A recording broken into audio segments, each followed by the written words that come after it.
কেমন আছো বন্ধুরা? আশা করি সবাই খুব ভালো আছো। আমিও ভালো আছি। ভালো আছি বলতে ওই আর আছি আর কি, মানে ব্যাক পেন তো আছেই, সেই নিয়ে কাজ করতে হবে। আমাদের খারাপ থাকলে চলবে না। যতই শরীর খারাপ হোক না কেন, সকাল সকাল নিজেকে ভালো মনে করে কাজ শুরু করতে হবে। তো আমিও তাই করছি। বড় মেয়েকে খাবি দাবিয়ে স্কুল পাঠিয়ে দিয়েছি। ওর আজকে ড্রয়িং পরীক্ষা আছে, সেই ড্রয়িং পরীক্ষা মানে আজ দিয়ে মোটামুটি ওর পরীক্ষা চালু হয়ে গেল। আর তারপরে এই যে একদিকে কাটছি, জোগাড় করছি, আর একদিকে রান্না বসাচ্ছি আর কি। ছোটো মেয়ে ওঠার আগে যতটা করে নেবো ততটাই আমার ভালো, কেন ও উঠে গেলে ওকে ধরবো না নিজে কি করব, তাই জন্য সব কিছু জোগাড় করে নিয়ে তবেই ওকে ডাকতে যাব। ও এখন দেখো বন্ধুরা, সারাদিনে যা কাজ করি সেটা ছাড়া তো ভাত হচ্ছে। এই যে আলু সিম বেগুন দিয়ে শাক চচ্চড়ি হবে, ডালটা সিদ্ধ করে রেখেছি। এই যে শাক বাছছি, আলু সিমটা ভাজতে বসিয়ে দিয়ে শাকটা বাছবো। এই যে বাঁধাকপি রান্না হবে, শাক চচ্চড়ি হবে, ডাল হবে, আর মাছ নিয়ে এসছে, মাছের ঝাল হবে আলাদা, আর একটু মাছ অন্য মাছ মানে সেই চেঙ্গু মাছ না কি বলে, সেই মাছের কুচো হবে। তো দেখতে থাকো আর সঙ্গে থাকো। তো এই যে মোটামুটি সব জোগাড় হয়ে গেছে। এখনো পর্যন্ত মেয়েকে ডাকা হয়নি। আর বাবা থাকলে আমার একটু সুবিধেই হয়। তো এই যে একদিকে এই যে মাছ ভাজা বসিয়ে দিচ্ছি, বাঁধাকপি এই যে ডাকা হয়ে গেছে। তো এবারে যাবো মেয়েকে ডাকতে, মোটামুটি জোগাড়, কেননা ও উঠে পড়লে আমার খুব অসুবিধা হয়। একটু ঘুমিয়ে আছে, তাই দুপুরে আর ঘুমাবে না, যেহেতু প্রায় 11টা বেজে গেছে। দেখি, চলো এখন যাবো হচ্ছে এই যে মেয়েকে ডাকতে। আমার ঘরের রুমটা হচ্ছে নিচে, তো মেয়েকে এই যে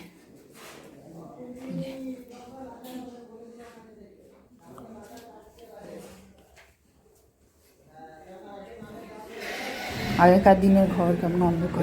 তো ঘুম কটা বেজে গেল? এই যে রাত্রিবেলা ঠান্ডার জন্য, ঠান্ডা লেগে যায় বাচ্চাদের, ওই জন্য ওর বাবা পুরো এই যে প্যান্ডেল করে দেয়। এই যে আমার ছোট মেয়ে এখন ওই যে ঘুমাচ্ছে। এই যে কটা বাজে? 11টা বেজে গেল। ওঠো, আর দুপুরে ঘুমাবে না, এবারে সারাদিন শুধু বোমাইশি হবে, তাই তো? চলো, আর ঘুমাতে নেই, রাত্রেবেলা 2টোর সময় শুবে দিয়ে এই যে ঘুম থেকে উঠতে চায় না। চলো তো যে ওকে তুলে দিয়ে আমি বিছনাপত্র গুছাই। তো এই যে মেয়ে বিছানাপত্র তোলা হয়ে গেছে, এবারে চলো উপরে চলো। চলো, উঠেই কি করছো? ব্যায়াম, যোগা করছি, যোগা। তো তোমাদের যেমন বলছিলাম, এই যে বাঁধাকপির ডালনা শ্বশুরের, আর আমার ছোট মেয়ের হচ্ছে একটু আঝালা মাছের ঝাল, আর আমাদের এই যে চেঙো মাছ বলে, ল্যাঠা মাছও অনেকে বলে, যাই হোক কী মাছ আমি ঠিক বলতে পারবো না। তো ওই মাছের কুচো, আর পাশে হয়েছে একটু তেলটাকে পেঁয়াজ দিয়ে নেড়েছি,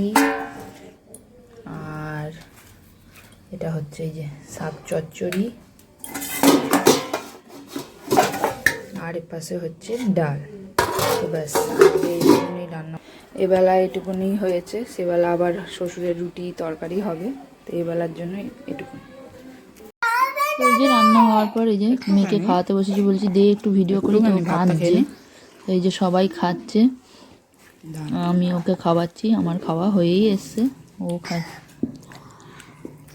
বসে আছে। সবার খাওয়া হয়ে গেছে, সবাই চলে গেছে, আর আমি আর মান ফোন নিলেই ওর মাথা খারাপ হয়ে যায় না।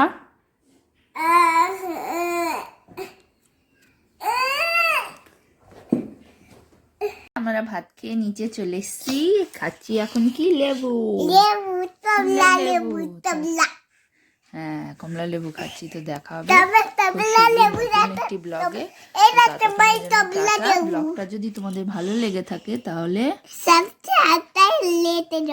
লাইক করো, সাবস্ক্রাইব করো।